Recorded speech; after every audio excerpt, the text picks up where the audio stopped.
April is the cruelest month, breeding lilacs out of the dead land, mixing memory and desire, stirring dull roots with spring rain.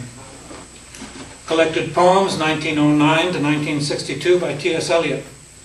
One lifetime's production of poetry purchased at the University of Manitoba bookstore circa 1977. The cost, $8, plus shipping, back and forth and back again across most of the Western world in a matching blue Samsonite briefcase for approximately 1/3 of one adult lifetime. Benefit? We have lingered in the chambers of the sea by sea girls wreathed with seaweed red and brown till human voices wake us and we drown. Cost-benefit analysis, refused. Tsitsi, as he was sometimes known among his friends, famously pronounced that genuine poetry can communicate before it is understood. For 25 years, I carried the book everywhere I went. I consistently stopped at communicate. The poems worked their way into my psyche unencumbered by any effort to understand them, untroubled by any effort to analyze them. They didn't need it.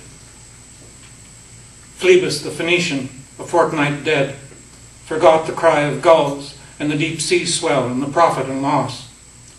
A current under sea picked his bones in whispers. As he rose and fell, he passed the stages of his age and youth, entering the whirlpool.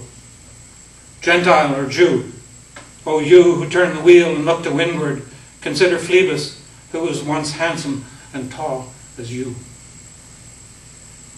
Those lines from The Wasteland, Part 4, Death by Water, has resonated deeply in me. Now, I've felt a need to question aspects of Eliot's work, two of which I'd like to talk about here.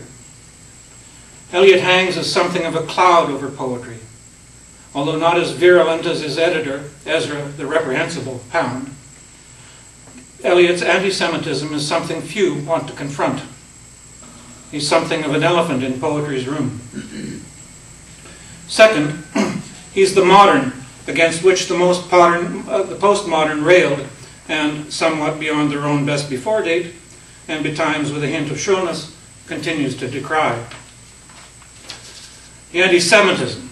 For years I took the view that, sure, he was anti-Semitic, but so was the overwhelming majority of Europe and North America. He was, in that respect, simply someone of his time. In Gerontium, my house is a decayed house, and the Jew squats at the window sill, the owner, spawned in some estaminet of Antwerp. Eliot's house being decayed does not cover the characterization. It's pretty bare. I also took the view that the beauty of the poetry should not be driven down by those unfortunate lines. Were Michael Jackson's music and dance less marvelous for him being accused of pedophilia? But it's not the same. I have finally to admit that his obvious prejudice, seemingly unquestioningly assumed, casts a pall on Eliot's quality of thought, and through that, on the poetry too. It's an admission that saddens me. The other issue with Eliot that I want to talk about comes from The Wasteland, Part 1, the burial of the dead. What are the roots that clutch? What branches grow out of this stony rubbish? Son of man, you cannot say or guess, for you know only a heap of broken images, where the sun beats and the dead tree gives no shelter, the cricket no relief, and the dry stone no sound of water. My problem is with the heap of broken images idea, the notion that our experience is fragmented. As an aside, Eliot said, son of man, you know only a heap of broken images. He didn't say, man, your experience is fragmented. Woman, you're all right. He was telling all of humanity that we have a teeny bit of a problem. I've read that where the moderns bemoan humanity's fragmented experience, postmodernists embrace it, even celebrate it. But what the hell does it mean? Finally, after 35 years of living with the spirit of Thomas Stearns Eliot, I'm forced into a bit of analysis. At last I have to go beyond communicate to understand. My first reaction was, Google. Unbelievably, that search turned up no explanation. Zero, zilch, zed, nada. My second reaction was to ask a prominent poet and committed postmodernist, what does it mean to have fragmented experience? Her reply, paraphrased, was, I'm not sure, but I find those who think it isn't to be quite annoying. The conversation was short, and I was on my own. I have to start from scratch. To wit, the idea that our experience is fragmented has no meaning unless it's positioned against some experience that is whole, that is not broken, that's unfragmented. Without that accompanying understanding, the statement is gibberish. It occurred to me that there was an easy answer in Eliot's case. Whole, unbroken, unshattered experience did exist for Eliot. No mote in God's eye made God blink and break his perfect experience. However, the God explanation doesn't fit if you don't have one. And, as it happens, I'm currently between gods. And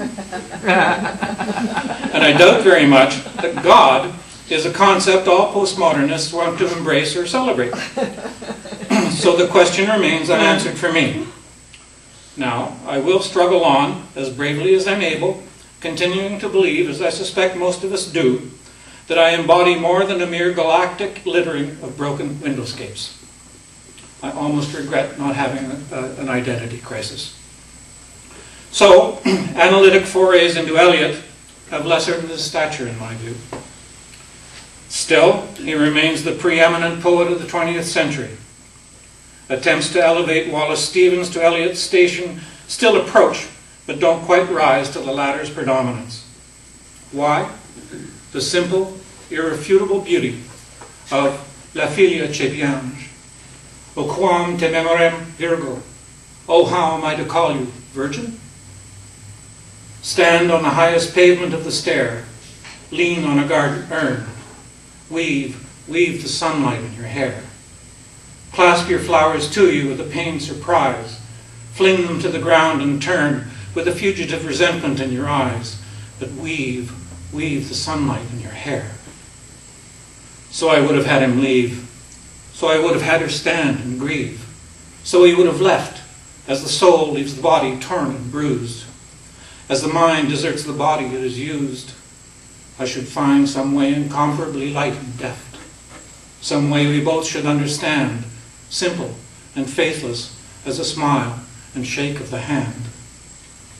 She turned away, but with the autumn weather compelled my imagination many days and many hours. Her hair over her arms, and her arms full of flowers. And I wonder how they should have been together. I should have lost a gesture and a pose. Sometimes these cogitations still amaze the troubled midnight and the noon's repose. Thanks.